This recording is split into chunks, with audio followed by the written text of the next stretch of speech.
आज मैं आपको लेकर चल रहा हूँ एक ऐसे दुर्ग की ओर जिसे कहा जाता है भारत का आखिरी दुर्ग, जो थार के रेगिस्तान के बीचों बीच खड़ा है, जिस जमीन पर आज सिर्फ रेत और सन्नाटा दिखाई देता है। कभी वही इलाका टेथिस सागर का हिस्सा हुआ करता था। कहते हैं इस दुर्ग तक पहुंचने के लिए पत्थरों के पैरों से होकर जाना पड़ता है। और सबसे हैरानी की बात, ये दुर्ग बिना चुने और बिना सीमेंट के बना है, लकड़ी की छतों और पीले पत्थरों से तैयार। अगर आपको नहीं पता कि ये कौन सा दुर्ग है तो वीडियो के अंत तक हमारे साथ बने रहिए। हम बात कर रहे हैं जैसलमेर की, जिसकी स्थापना 1155 ईस्वी में रावल जैसल ने अपनी नई राजधानी के रूप में की थी।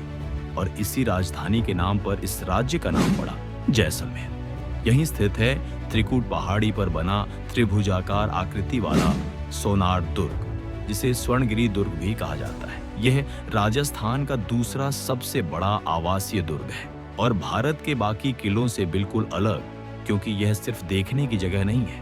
आज भी इस दुर्ग के भीतर दुकानें हैं, होटल हैं और सदियों पुरानी हवेलियां हैं, जहां पीढ़ियां आज भी निवास कर रही हैं। यहाँ आपको कलाकार मिलेंगे, लोक संस्कृति दिखेगी और इतिहास जिंदा महसूस होगा।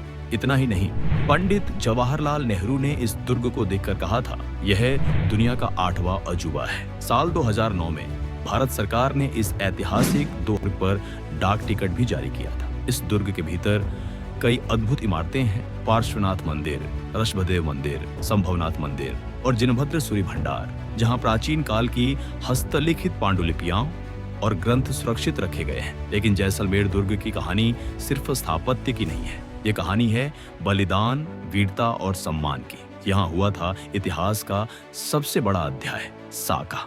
जब किसी युद्ध में राजा को यह आभास हो जाता था कि अब विजय संभव नहीं है, तब पुरुष पहनते थे केसरिया वस्त्र और अंतिम युद्ध में वीरगति को प्राप्त करते थे। और स्त्रियां अपने सम्मान और पवित्रता की रक्षा के लिए जौहर करती थीं, अग्नि में कूदकर। जब केसरिया और जौहर एक साथ होते थे, उसे कहा जाता था साका।